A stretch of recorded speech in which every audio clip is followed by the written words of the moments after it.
안녕하세요. 올해로 결혼한 지 4년 차예요. 제 나이는 올해 33살이고요.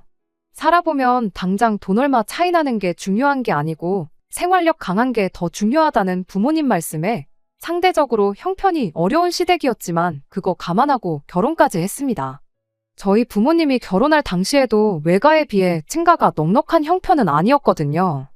가족들 편하게 해주기 위해 불철주야 노력하는 아버지 모습을 보고 자라왔고 그랬기에 저도 저희 아버지 같은 남자와 결혼하고 싶었어요. 책임감 있고 생활력 강하고 가정적이고 다정다감해 보였던 남편이 바로 그 사람이라고 생각했고요. 결혼할 당시만 해도 남편이 가족들을 위해 책임감 있는 모습을 보여주긴 했지만 그렇다고 해서 남의 집 기둥 뽑아서 결혼한다는 느낌은 아니었습니다. 실제로 연애하는 동안은 물론이고 여태껏 결혼 생활 4년 하는 동안 그렇다 할 문제 하나 없었어요. 당시 남편 아래로 있는 신우도 직장 생활하는 회사원이었고 시어머니도 시아버지도 두 분 다 조금이나마 경제 활동을 하고 계셨거든요. 벌이가 부족했다 뿐이지 서울 변두리기는 해도 자가로 가지고 있는 빌라에서 내 가족이 똘똘 뭉쳐 열심히 사는 모습이었어요. 물론 신우가 취직할 때까지는 벌이가 가장 좋았던 남편이 집안 생활비의 일부를 대야 했고 신우 공부하는 동안 학비도 어느 정도 해줘야 했었습니다. 하지만 신우가 취직한 이래로는 따로 부모님 용돈 정도 챙겨드리는 것 말고는 크게 돈이 들어가는 곳이 없었어요. 연애하던 중 신우와 가볍게 인사를 나누는 자리가 있었는데 신우가 나서서 여태까지 오빠가 가족들을 위해서 고생을 했으니 이제는 자기가 할 차례라며 부모님 걱정은 말고 오빠 행복을 위해 살라는 이야기를 먼저 꺼내왔습니다. 그때 남편이 저와 결혼을 염두에 두고 있다는 사실을 처음 알게 되었고요. 혹시나 제가 남편의 집안 형편 때문에 결혼을 꺼릴 수도 있겠다 싶어서 누구 하나 묻지 않아도 신우가 나서서 그런 말을 꺼냈던 겁니다. 그리고 남편은 당연한 수순인 것처럼 집에서 독립해 나와 자취를 시작했고요. 제 생각에는 그냥 부모님 집에서 가족들하고 같이 살면서 돈 한 푼이라도 더 아끼는 게 나은 거 아닌가 싶긴 했지만 남편 딴에는 그런 모습을 제 앞에 보여줘야만이 자기가 앞으로도 가족들 기둥 노릇할 일은 없다고 확신도 주고 그로하여금 제가 시가족들에 대한 부담도 줄일 수 있지 않을까 싶어 그랬던 것 같아 그걸 가지고 뭐라 말은 하지 않았습니다. 자취를 시작한 곳도 뭐 잠만 자는 곳이라고 해도 무방할 정도로 보잘것없었고 월세 또한 엄청 저렴한 그런 방이었으니까요. 아무튼 그렇다 보니 저도 남편과 결혼을 긍정적으로 생각했어요. 당장 남편만이 아니라 신우와 시부모님이 최대한 남편 손을 빌리지 않으려 하던 그 모습만 봐도 괜히 시댁 기둥 뽑아와서 기둥값이라고 치를 일은 하나도 없겠구나 싶었거든요. 그렇게 저희는 결혼을 하게 되었고 상대적으로 여유 있었던 친정에서 신혼집을 마련해 주셨어요. 정확히는 저희 부모님이 노후 대책으로 가지고 있던 집에 저희를 살 수 있게 해주셨을 뿐이지 제 명의로 해주셨다거나 그런 건 아니었습니다. 당장 저희가 모아놓은 돈을 합치면 소형 평수 아파트는 무리 없이 들어갈 수 있었는데 친정 부모님께서 그럴 바에 가지고 계신 집에 살게 해줄 테니 그 돈으로 전세를 껴서 소형 평수 아파트 하나를 구해 세를 주는 식으로 돈을 굴려보는 게 어떻겠느냐고 물어오셨거든요. 남편도 그간 어려운 상황에서나마 모아놓은 돈이 적은 편은 아니었다 보니 그 제안이 엄청 솔깃하게 들렸던 거죠. 남편이 염치가 있는 성격이었다 보니 신세지거나 부담 주는 행동을 하는 걸 싫어했는데 당장 자존심이 밥 먹여주는 것도 아니고 분명 저희 두 사람 결혼 생활에 있어서 확실히 이득이었으니 그렇게 하기로 했어요. 혹시나 나중에 뭐 하면 저희가 그 집에 들어가서 살아도 되는 부분이었으니 절대 돈이 아깝지 않은 투자였습니다. 그렇게 저희는 예산에 맞게 소형 평수의 구축 아파트 하나를 전세 끼고 매매를 하게 되었고 신혼살림은 친정 부모님 명의의 집에 차리게 되었지요. 결혼 생활 자체만 두고 봐도 나쁠 것이 하나 없었습니다. 물론 그게 큰 신세를 졌다는 마음 때문에 그랬던 것일 수도 있지만 남편이 알아서 저희 친정 부모님한테 엄청 잘했어요. 친정 부모님이 어디 가서 제 자랑이 아니라 사위 자랑을 하고 다니실 만큼요. 그러니 저도 자연스럽게 시댁에 알아서 잘하게 되더라고요. 정말 그 누구도 저희를 보면 부러워할 만큼 이상적인 부부의 모습을 하고 있었고 저희 앞으로의 결혼 생활에 문제가 될 만한 일이라곤 그 어떤 것도 생각할 수 없었습니다. 저희가 맞벌이 생활을 했는데 여유 있는 집에서 편하게 자라온 저와는 다르게 남편은 사회생활을 시작했을 때부터 혼자 이런저런 일도 처리해보고 직접 돈 관리를 해서 내 가족 부족함 없이 생활하게 했었던 경험이 있었다 보니 돈 관리를 남편한테 맡기게 되었어요. 남편이 꼼꼼한 성격이라 그날그날 가계부도 작성해놓고 그랬다 보니 혹시나 남편이 땀만 먹고 돈을 빼돌리진 않을까 그런 걱정을 할 필요도 없었습니다. 마침 결혼하면서 구입했던 아파트가 결혼 2년 차부터 집값이 조금씩 오르기 시작했어요. 살고 계시는 분이 나간다고 하면 전세금을 돌려줘야 하긴 했지만 당장 대출도 없고 돈은 버는 족족이 모으고 있었다 보니 전세금 돌려주는 것도 부담스럽지 않았습니다. 돈 걱정 안 하고 사는 삶만큼 또 행복한 삶이 어디 있겠나요? 결혼하면서 가졌던 걱정들은 이미 제 머릿속에는 존재조차 하지 않았어요. 이대로 별 문제만 없으면 부모님한테 집도 빨리 돌려드리고 우리들 돈만 가지고 비슷한 평수의 아파트를 구해서 살 날이 금방 오겠구나 싶었습니다. 그러던 중 얼마 전 신우가 덜컥 결혼 소식을 전해오면서 모든 게 시작되었어요. 결혼한다는 건 축하할 일이긴 하지만 신우의 갑작스러운 결혼 소식이 그렇게 달갑지만은 않았습니다. 일단 신우가 올해로 나이가 28살이에요. 제가 딱 그 나이에 결혼했으니 당연히 결혼을 생각해도 아무런 문제없는 나이이긴 하죠. 하지만 그간 신우가 결혼을 전제로 만나는 사람이 있었다는 건 집안 식구들 그 누구도 모르는 사실이었거든요. 신우가 연애한다는 사실을 집에 꼭 알려야 한다는 법은 없지만 굳이 아무도 모르게 결혼 이야기까지 오갈 만큼 깊은 정을 나눈 데에는 다 이유가 있었어요. 신우가 결혼하겠다는 사람이 나이가 올해 43으로 심지어 한번 다녀오기까지 한 사람이었거든요. 그렇다고 그 사람이 엄청 조건이 좋은 사람이냐 물으면 그런 사람도 아니었어요. 그걸 알고 있으니 신우도 집에 연애한다는 사실을 전하는 게 조심스러웠을 수밖에요. 변변찮은 직장이 있는 것도 아닌데 심지어 전처한테 매달 위자료로 월급의 대부분을 보내주고 있다고 하고 집도절도 없는 것도 모자라 수천만 원 빚까지 가지고 있는 남편감으로서는 빵점을 주는 것조차 아까울 만큼 별로인 사람이라는 게 문제였습니다. 그러니 시댁에서 난리가 날 수밖에요. 시어머니고 시아버지고 우리 딸 좀 말려달라고 저한테 전화도 하고 난리도 아니었어요. 그래서 남편과 함께 신우와 이야기를 한번 나눠보고자 자리를 만들게 되었습니다. 그런데 저희가 결혼하겠다는 자기 자신을 뜯어말리러 온 자리인 걸 알고 있는 신우가 그 자리에서 아주 정신 빠진 소리를 하는 거 아니겠어요? 그 남자랑 신우가 꼭 그날이 아니었어도 어차피 만나서 결혼할 운명이었다나 어쨌다나 하면서 말을 꺼내더라고요. 신우가 카페에 갔다가 핸드폰을 두고 나왔는데 그 남자가 신우 핸드폰을 찾아줬다고 하면서 그걸 운명적인 만남으로 스스로 포장을 하고 있는 겁니다. 자기가 평소에 카페를 자주 다니는 사람도 아니고 원래 자기 물건 꼼꼼하게 챙기는 사람이 세상 찾아봐도 자기만한 사람이 또 없는 거 알지 않냐면서 그날 하필 자기가 카페에 가고 싶었던 것부터 심지어 핸드폰까지 두고 나온 것까지 마침 그 남자가 또 신우가 앉았던 자리에 앉게 되면서 마침 두고 나온 자기 핸드폰을 발견해서 돌려주는 것까지 이게 다 하늘의 뜻이 아니면 뭐겠냐며 정신 빠진 소리를 하고 있는 거 아니겠나요? 뭐 운명적인 만남이야 그렇다 쳐도 어머님 말에 의하면 결혼하겠다는 그 사람이 한번 다녀온 사람이고 이혼 때문에 집도절도 변변찮은 직장도 없고 뭐 하나 가진 것도 없고 심지어 전처한테 양육비까지 주고 있다고 하는데 그런 거 듣고 현실적인 생각은 한 번도 안 해봤느냐 했더니 그것도 계획이 있답니다. 그 사람이 지금 가게 하는 친구한테서 음식하는 걸 배우고 있대요. 그 친구가 홍대에서 가게를 크게 하고 있는데 레시피랑 이런 걸 전부 알려주기로 했다는 거죠. 그럼 그 남자가 그 기술을 배워서 미국으로 건너갈 생각을 하고 있다는 겁니다. 요즘 K-팝이니 K-푸드니 해서 미국 사람들이 아주 열광을 하는 거 알고 있지 않냐고요. 여기선 10,000원도 안 하는 떡볶이가 거기 가면 한 접시에 30,000원씩 받고 20,000원 하는 닭튀김이 50,000원을 받고 그런다는 거예요. 그러면 자기는 그동안 영어를 조금 배워서 그 남자하고 같이 사업을 하면 되는 거 아니냐는 겁니다.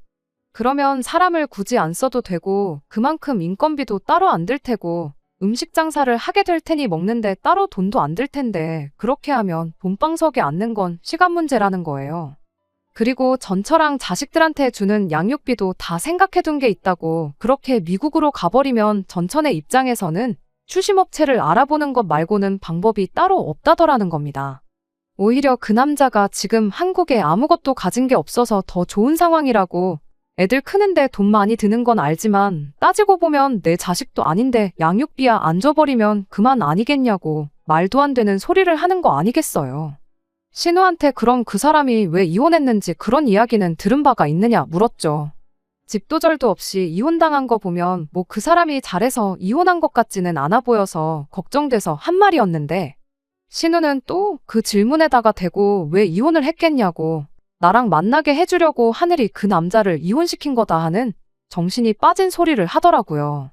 신우가 고생한 오빠 대신 부모님을 책임지겠다고 했던 만큼 마음씨가 여리고 착한 사람이라고 생각했거든요.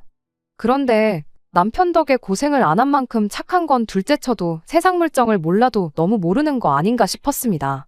오히려 제가 계속 다시 생각해보라는 듯이 이야기를 하니까 신우가 저한테 한다는 소리가, 언니도 쥐뿔도 없는 오빠 만나서 결혼을 하지 않았냐고 하더라고요. 제가 아가씨 오빠랑 그 남자랑 상황이 같냐고, 일단 나이부터 또래고 남편은 안정적인 직장도 가지고 있었고, 그리고 그 힘든 와중에도 돈도 모으고 그야말로 비전이 있는 사람 아니었냐고 했더니, 비전은 그 사람도 있다고, 자기가 여태까지 그 사람의 인생 계획에 대해서 설명해주지 않았냐며, 사람 만나보지도 않고 그렇게 조건만 듣고 속단하는 사람인 줄 몰랐다고 정말 실망이라고 한마디 쏘아붙이는 거예요. 암만 이야기해도 신우 눈에 콩깍지가 쉽게 벗겨질 것 같지는 않았고, 일단 이 부분에 대해서는 남편도 시부모님도 같이 해서 가족들끼리 상의 한번 해보고 앞으로 어떻게 해야 할지 정하는 게 좋겠다 싶었어요. 그런데 어이가 없는 건 세상 물정을 모르는 건 신우뿐만이 아니라 내 남편도 마찬가지였다는 데 있습니다. 남편한테는 신우가 꺼낸 그 헛소리들이 꽤나 그럴싸하게 들렸나 봐요. 신우랑 헤어지고 집에 가는 길에 하는 말이 그래도 내 동생 한번 믿어주면 좋을 것 같다면서 정신 빠진 신우의 발언들을 두둔하고 있었으니까요. 그게 뭔 소리냐고 되물었더니 남편이 고작 한다는 소리가 그래도 당장 땡전 한 푼 없는 상황에 빚까지 져가면서 양육비를 집에 보내주고 있는 걸 보면 책임감은 있는 사람인 것 같지 않느냐. 그리고 그 나이 먹고 친구 밑에 들어가서 직원으로 일하는 게 얼마나 자존심 상하는 일인 줄은 알고 있냐. 여자들도 물론이겠지만 남자들은 훨씬 더 그렇다. 그런데 그런 굴욕도 참고 일을 배우는 게 다 내 동생 호강하게 해주려고 그러는 것 아니겠냐며 그런 점은 높이 사줄만 하다는 겁니다. 왜 때문에 이혼당한 건지는 신우가 알고도 안 알려주는 건지, 진짜 몰라서 안 알려줬던 건지는 모르지만 자세한 내막도 모르면서 이혼당한 그 사실까지도 말도 안 되는 이유를 가져다 붙여서 감싸주기까지 하더군요. 보통 이혼하면 당연히 남자보다 애 키우는 여자한테 유리하게 돌아가는 거 아니겠냐고. 자세한 내막은 모르지만 그렇게 사람 땡전 한 푼 안 남기고 빚까지 지게 하면서 양육비를 탈탈 털어가는 여자인 걸 보니 그 사람 전처가 얼마나 독한 사람인지 알 수 있지 않냐. 전후사정도 모르는데 이혼을 무조건 그 남자 책임으로 돌리는 건 매너가 아닌 것 같다 하면서 말입니다. 시부모님 부탁에 신우를 뜯어 말리러 다녀온 자리였는데 오히려 남편은 신우에게 동조해서 이 결혼을 하루라도 빨리 시켜야 한다며 신우의 대변인이 되어버렸어요. 괜히 그 사람이 해외로 건너가는 거 그 여자 쪽에서 눈치라도 챘다가 양육비 지급을 사유로 출국 금지 명령 같은 걸 내리면 어떡하냐고 하루라도 빨리 결혼시키는 게 맞다며 혼자 설레발을 치기 시작했어요. 저는 당연히 이런 남편을 뜯어 말렸죠. 당신 지금 제정신으로 하는 소리냐고. 시부모님 말 맞다나 신우가 지금 콩깍지 때문에 똥인지 된장인지 구분 못하는 것 같은데 오히려 신우 말 듣고 홀랑 넘어가서 신우 편을 들고 있으면 어떡하냐고 한마디 했죠.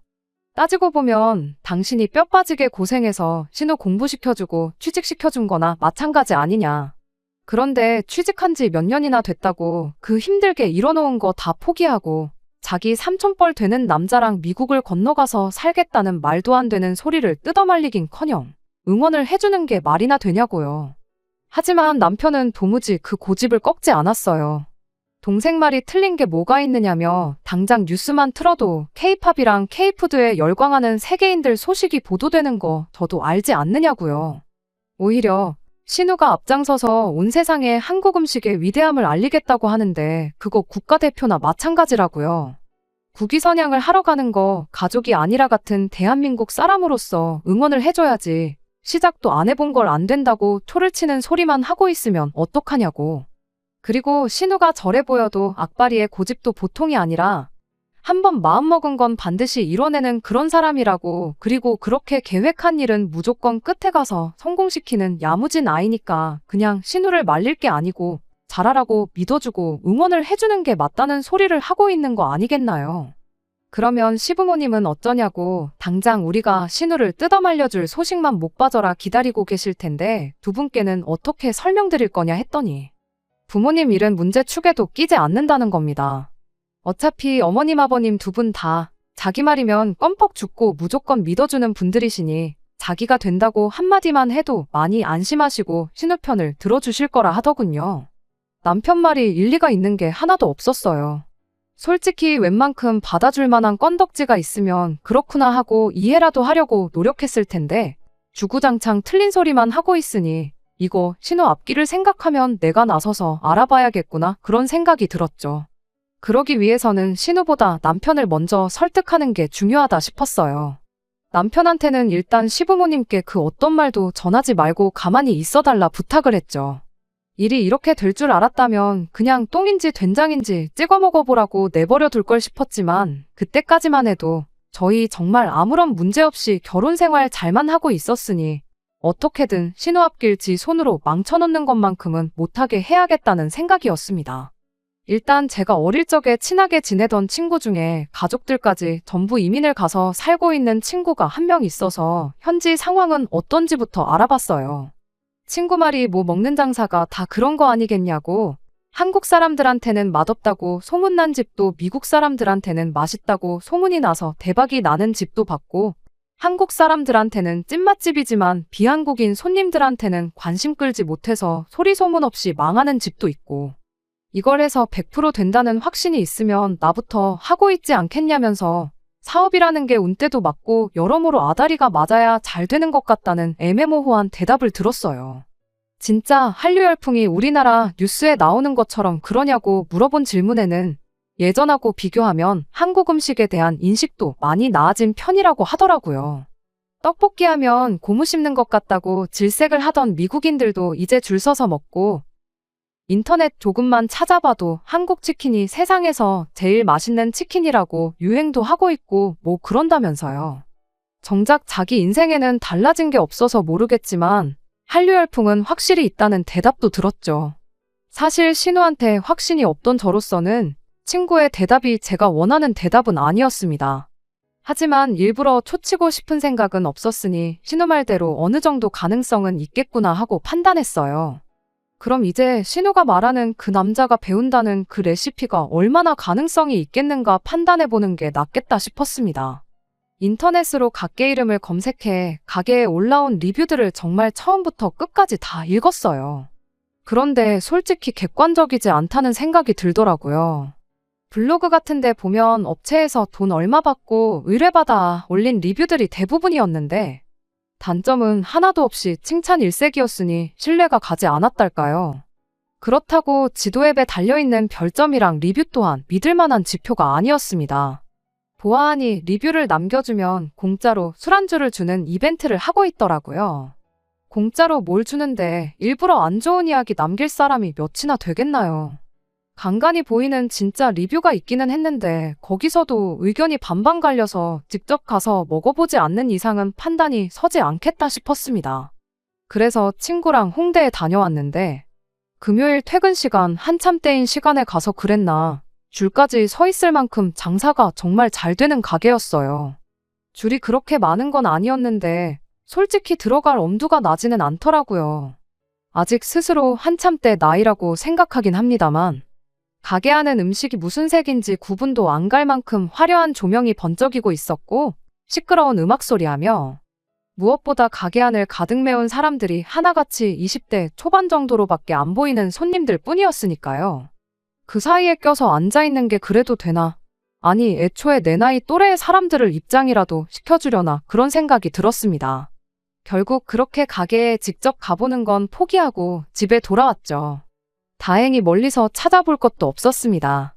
놀기 좋아하는 제 사촌 동생 중 한 명이 거기 노느라 몇 번 가봤다며 이야기를 해줬거든요. 동생이 말해주길 맛 때문에 가는 게 아니고 여자 꼬실 때 술값 조금 덜 내려고 가는 그런 가게 중 하나라고 하더라고요.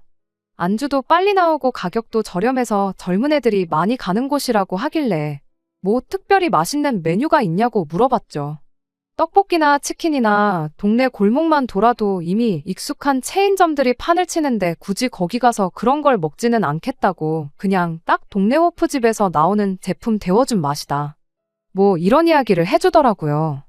다른 친구들 생각은 어떻겠니 하고 물어봤더니 100이면 100 자기랑 똑같은 생각일 거라며 거기를 맛집이라고 찾아가는 사람은 한 명도 없을 것이다.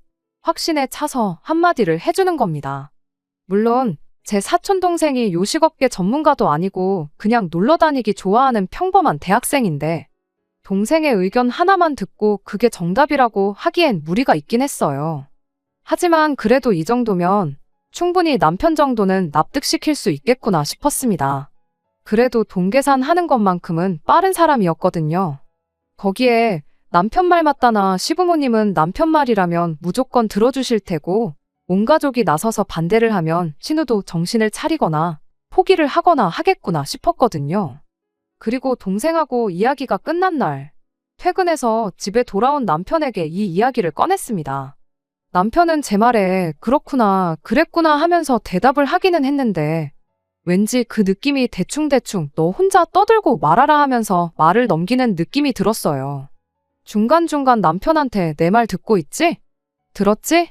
하고 몇 번이고 확인을 하긴 했지만 남편이 알겠다고 나중에 신우랑 이야기하겠다고만 대답해서 대화를 끝내려고만 하지. 저랑 심도 깊은 대화를 나눈다던가 내 말을 이해했구나 하는 느낌은 들지 않았습니다. 아니나 다를까 그 주 주말이 되었어요. 남편이 갑자기 같이 시댁에 좀 다녀오자고 하더라고요. 그때까지만 해도 이 자리가 신우를 뜯어말릴 수 있는 마지막 기회라고 생각을 했습니다. 그런데 그날 신우를 어떻게든 못 가게 막아야 한다고 생각하는 사람이 저 하나밖에 없을 거라곤 생각도 못하고 있었습니다. 시댁에 도착하니 이미 시부모님의 신우까지 다 같이 자리를 하고 앉아서 저희를 기다리고 있었어요. 그동안 제가 알아본 걸 꺼내고 자시고 할 것도 없었습니다. 대놓고 시어머니가 남편한테 모아놓은 돈이 얼마나 있느냐고 물어왔으니까요. 그간 돈 관리는 전부 남편한테 맡겨놓았던 게 그때 처음으로 후회가 되었어요. 애초에 판 깔고 저한테 통보하려고 만든 자리였을 텐데 사실 시어머니가 남편한테 물어볼 필요도 없었던 거죠. 진작에 얼마나 있는지는 알고 있었다 생각해요. 다만 제 앞에서 그 이야기를 해야 하니 형식상 지금 처음 물어보는 것처럼 꾸며놓은 거였을 겁니다. 남편은 정확하게 저희 결혼 생활 4년 하면서 모은 돈이 얼마나 있는지부터 해서 결혼할 때 사놓은 그 집을 정리하면 얼마 정도 된다. 정말 빠짐없이 모든 걸 시어머니한테 말을 해주더군요.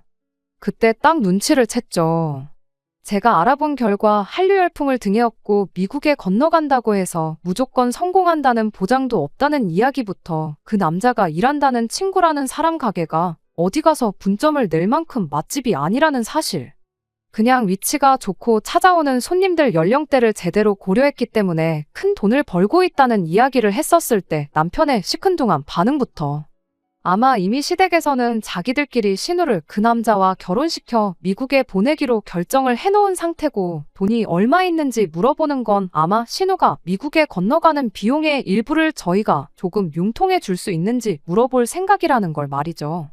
아니나 다를까 남편의 보고가 끝나기 무섭게 시어머니 입에서 본론이 나왔어요.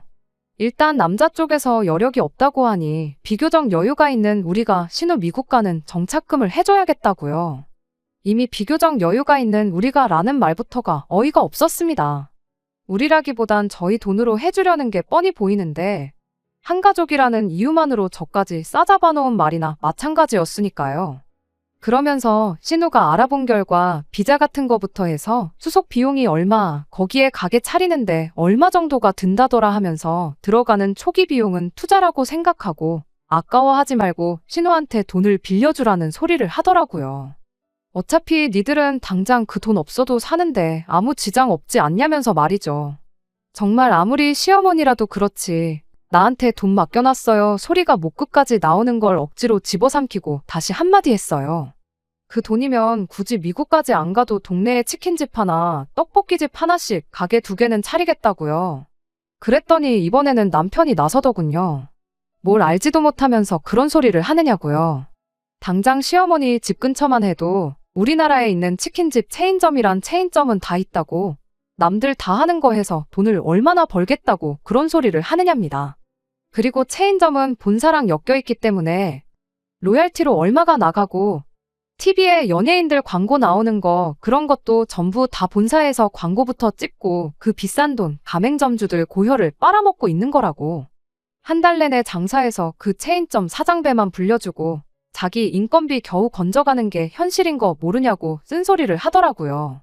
그리고 요즘 배달 때문에도 자영업자들 곡소리 난다는 뉴스도 못 봤냐면서, 하려면 아직 경쟁이 많이 없는 미국 땅에서 하는 게 정답이라는 거예요.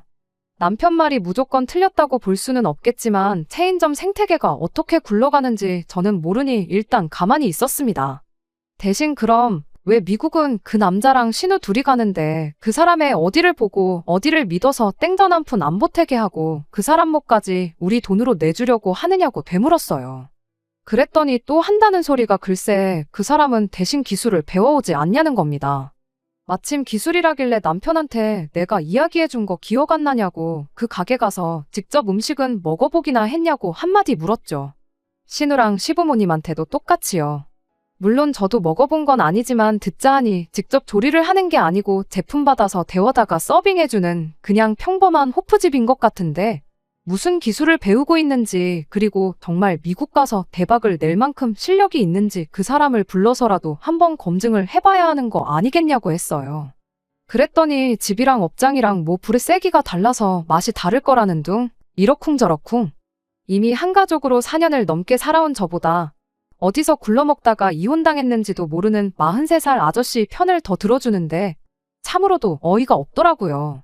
남편한테 얼려놓은 제품 데워주는 게 기술이면, 그리고 그 기술로 미국 가서 아주 한식의 위대함을 알릴 수 있다는 확신이 들면 뭐하러 신우 가게를 차려주냐고.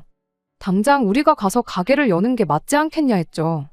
전자레인지만 쓸 줄 아는 당신도 일주일만 배우면 할 수 있을 것 같은데 그냥 신우 해주지 말고 우리가 가서 하자고요. 어린 반푼도 없는 소리에 헛물키고 있는 남편과 시부모님, 신우 정신 차리라고 비꼬는 식으로 꺼낸 말인데 또 그렇게 말을 꺼내니 이번엔 신우가 나서는 겁니다. 언니를 정말 내 친언니다 생각하고 지냈는데 정말 실망이라고요. 지금 자기가 떼돈 벌 것 같으니까 배가 아파서 그러는 거냐고 입에 거품을 물더라고요. 이미 미국 가는 거 말고는 다른 생각이 안 들어서 두 귀를 닫아버린 건지 뭔지 말이 안 통하는데 더 이야기를 해야 할 이유가 있나 싶었어요. 그냥 내 돈 안 주고 말자 그런 생각이었죠. 그런데 이젠 시부모님까지 나서서 그러지 말고 좋은 쪽으로 생각해 보랍니다. 내 가족 도와주는 건데 너무 인색하게 굴지 말라면서요. 모르긴 몰라도 요즘 나라꼴도 말이 아닌데 미국 가서 정착한 가족 하나 있는 게 얼마나 심적으로 든든하겠냐고요. 그리고 혹시 아냐고 나중에 저랑 남편 사이에 아이가 태어나게 되면 그때 신우한테 아이를 맡길 수도 있는 거 아니겠냐면서요. 요즘 애들 영어 유치원이다 뭐다 해서 조기 교육시키는데 돈을 얼마씩 쓰고 그런다는데 암만 우리나라에서 비싼 유치원 보내고 공부를 시킨다고 한들 미국 땅에 살면서 현지인들하고 같이 공부하는 것만 하겠냐고요. 그 말 끝나기 무섭게 신우도 그렇다고, 이번에 돈만 해주면 내가 언니랑 오빠 사이에 조카 태어나면 미국에서 대학교 졸업까지 시켜주겠다니 어쩌니 그딴 소리를 꺼내는 겁니다. 이미 무슨 말을 해도 들을 생각도 없는 사람들한테 절대 성공 못할 거라 설명해봐야 제 입만 아프겠다는 생각이 들었어요. 그래서 아예 방법을 바꿨죠. 신우한테 아가씨는 여태 모아놓은 돈이 얼마나 있냐고부터 물어봤어요. 아까 미국 가서 사는 정착금 이야기할 때 솔직히 뭘 알아봤다기보단 제 집이랑 모아놓은 돈 얼마에 맞춰서 대충 떠들어댄 느낌이었거든요. 액수가 저희 전 재산하고 거의 비슷했으니까요. 어쩌다 남편이 그런 초보적인 실수를 했는지 모르지만 거기서 빼먹은 게 하나 있었으니 그건 바로 저희 집에 세입자가 있다는 사실이었습니다. 모아놓은 돈은 돈이고 집은 시세가 얼마니 팔아서 현금화하면 그만이겠거니 계산했나 본데 세입자 돈은 돌려줘야 하는 돈이지 우리 돈은 아니잖아요. 그러니 결국 따지고 보면 여지껏 결혼 생활하면서 모아놓은 돈은 없는 돈이라고 봐도 무방한 돈이었어요. 오히려 돈이 모자라는 상황이었죠. 그래서 신우한테 얼마나 모아놓았냐고 물어본 거예요. 모르긴 몰라도 그 돈을 메꿀 만큼 모아놓지는 않았을 거라는 확신이 있었거든요. 역시나 신우가 모아놓은 돈이라고는 1,500만 원이 전부였고 당연히 그 갭을 메꿀 만큼의 액수가 아니었습니다. 빌려줄 생각은 없지만 돈이 못해도 1억은 더 모자라게 생겼는데 그건 어떻게 할 거냐고 물어봤어요. 그 돈 모을 때쯤 신우도 눈에 콩깍지가 벗겨져서 정신을 차리지 않을까 기대를 했던 건데 그 작전도 결국 수포로 돌아가고 말았습니다. 그때까지만 해도 사실 꼼꼼한 남편이 웬일로 실수를 다 했나 생각하고 모자란 돈을 가지고 파고들었던 건데 그게 아니라 이미 그것까지 다 계산을 마친 상황이었던 겁니다. 모자란 돈은 시부모님이 살고 있는 이 집을 팔아서 해주실 거라네요. 그러니까 이미 그것만 봐도 답이 딱 나왔어요. 이미 자기들끼리 다 합쳐서 돈이 얼마 있는지 계산해보고 그렇게 전 재산 털어서 신우 미국 보내는 걸로 결정하고 저는 적당한 타이밍 봐서 그냥 신우한테 투자하는 셈 치라 한마디 하고는 신우한테 전 재산을 몰아주기로 한 걸 통보할 생각이었던 거겠죠. 그럼 시부모님 집을 팔면 시부모님은 어디 가서 지내시는 거냐 물었더니 무슨 당연한 소리를 하냐는 듯 우리 집에 빈 방도 많은데 거기서 지내시면 되는 거 아니냐 하는 겁니다. 전 재산 털어서 신우 이민정착금을 내주자는 것도 어이가 없는데 그것도 모자라 이젠 시부모님 모시고 합가까지 하자고 하니 어이가 없어서 말도 안 나오더라고요. 제가 순간 표정 관리를 똑바로 못하는 걸 남편이 본 건지 저한테 왜 표정이 그 모양이냐며 우리 결혼 전부터 신우가 취직한 이래로 혼자 부모님을 모시고 살았으니 이제는 우리 차례가 아니겠느냐고 한마디를 건네는데 그 말까지 들으니 정말 세상이 다 무너지는 기분이었습니다. 시어머니는 걱정 말라고 오히려 당신이 저희 살림하는 거 도와주면 도와줬지 한 집에 산다고 해서 시집살이 시키고 그럴 생각 전혀 없다고요. 한술 더 떠서 남편이 맞벌이 하는데 살림해주는 사람 있으면 우리한테 무조건 이득이라고 그리고 앞으로 우리 사이에 아이 태어나면 어머니가 집에 계시면서 대신 먹여주고 재워주고 해주실 것 아니냐며 설득을 하려 드는 겁니다. 동생이고 오빠고 왜 두 사람 다 아직 태어나기는커녕 생기지도 않은 아이를 가지고 키워준 애 만에 그런 소리를 하고 있는지 웃기지도 않았어요. 이미 2시간 가까이 저희 집이랑 시부모님 집을 팔아서 어떻게든 신우를 그 남자랑 미국에 보내기로 답을 정해놓은 상태로 이야기를 하는데 여기서 3시간이고 4시간이고 더 이야기해봤자 답은 나오지 않겠구나 싶은 생각이 들었습니다. 그래서 신우 이민을 보내던 미립국을 시키던 마음대로 하시라고 했어요. 나는 죽었다 깨어나도 내 집까지 팔아가며 도와줄 생각 없고 그래도 끝까지 해줘야겠다면 이혼해서 재산 분할 해줄 테니 그 돈으로 해주던지 말던지 알아서 하라고 한마디 했죠. 이혼 이야기가 나오니까 남편이 대번에 놀라가지고는 자꾸 그 돈을 그냥 주는 것처럼 생각해서 하는 말인데 신우가 미국 가서 돈 벌면 갚을 돈이라고. 정 못 믿어오면 매달 얼마씩 해서 갚으라고 하면 되는 거 아니냐길래 거기다 대고 또 한마디 해줬습니다. 잘도 신우가 거기 가서 돈이나 만지겠다고 차라리 로또 돼서 그 돈으로 갚겠다고 하는 게 더 믿을만 하겠다고요. 신우가 그렇게 떼돈을 벌 예정이면 나 빼고 도와주라고 그렇게 번 돈으로다가 미국에 치킨집을 하나 더 차리던 양계장을 하나 세우던 나는 그 돈으로 뭐 하나 득볼 생각 없으니까 나 빼고 좀 해달라 말하고 그냥 저는 그 길로 일어나서 집에 돌아왔습니다. 결론부터 말하자면 결국엔 남편과 이혼을 하는 걸로 결정이 되었습니다. 얼마나 대단한 사람이길래 그동안 4년을 함께 동고동락해온 마누라보다 어디서 굴러먹었는지도 모르는 빚쟁이 이혼남 말을 믿고 그 돈을 투자할 수 있는지. 이혼하면서도 끝까지 그 부분만큼은 이해가 가질 않았어요. 결혼은 거의 반반 결혼을 했고 솔직히 오른 집값하며 그 돈을 모을 수 있었던 데에는 친정 부모님이 저희 살게 비워준 집에 공이 컸긴 하지만 괜히 남편이 6대4 나누는 건 인정 못하겠다고 5대5로 꼭 한 푼이라도 더 받아내겠다고 소송 걸고 질질 끌고 그러는 꼴 보기 싫어서 그냥 절반씩 재산 분할하는데 합의하고 이혼했습니다. 그러는 과정에서 시어머니가 급전을 마련한다고 요새 잘 나가지도 않는 빌라를 급매로 처분했어요. 그래도 돈이 모자라니 집에 있는 폐물 정리하고 있는 돈 없는 돈 다 끌어모아야 했고 남편은 퇴직금이라도 땡겨받아야겠다고 직장까지 그만두는 지경에 이르렀습니다. 정말 사람이 정신이 나가면 앞뒤 분간 못하고 저런다는데 남편부터 시작해서 그 가족들이 전부 뭐에 홀린 사람 마냥 뒤는 생각도 안 하고 저러는 걸 보니 참 믿음이라는 게 무섭더라고요. 웃긴 건 그렇게까지 준비했음에도 불구하고 신우는 비행기표도 끊어보지 못하고 아직도 한국에 있다는 점이에요. 신우가 결혼하려고 했던 그 남자가 폭력 전과가 있어서 아예 비자부터 발급이 안 되었다고 하더라고요. 아마 이혼도 그것 때문에 당했거나 그게 사유가 되어서 이혼을 했거나 둘 중 하나가 아닐까 생각하고 있어요. 남편도 신우도 돈 조금 더 마련해 보겠다고 퇴직금 때문에 멀쩡하게 다니던 회사를 그만뒀나 본데 어떻게 새로 취직이 잘 안 되는 것 같아서 일단 마련해 놓은 돈으로 급하게 체인점으로 치킨집을 하나 열었다나 봐요. 그렇게 노래하던 미국 땅이 아니긴 하지만 어쨌든 치킨집 창업하는 데에는 성공했네요. 다행히 변변찮은 그 남자랑은 헤어진 것 같고 대신 치킨은 이혼한 제 남편이 같이 튀겨주고 있다나 봐요. 어차피 대부분이 남편 돈으로 차린 걸 테니 자기가 뱉은 말대로 인건비라도 건져가려면 열심히 해야 하지 않을까 싶어요. 뭐 끝에 가서 안 좋게 이혼하게 되긴 했지만 사람이 성실한 사람이긴 하니 힘들지라도 잘 헤쳐나갈 거라 생각해요. 다시 온 가족이 똘똘 뭉쳤으니 그 어떤 시련도 알아서 견뎌내겠죠. 끝까지 들어주셔서 감사합니다. 오늘의 사연은 여기까지입니다. 구독과 좋아요, 알람 설정 부탁드리고 더 좋은 사연으로 다시 찾아뵙겠습니다. 감사합니다.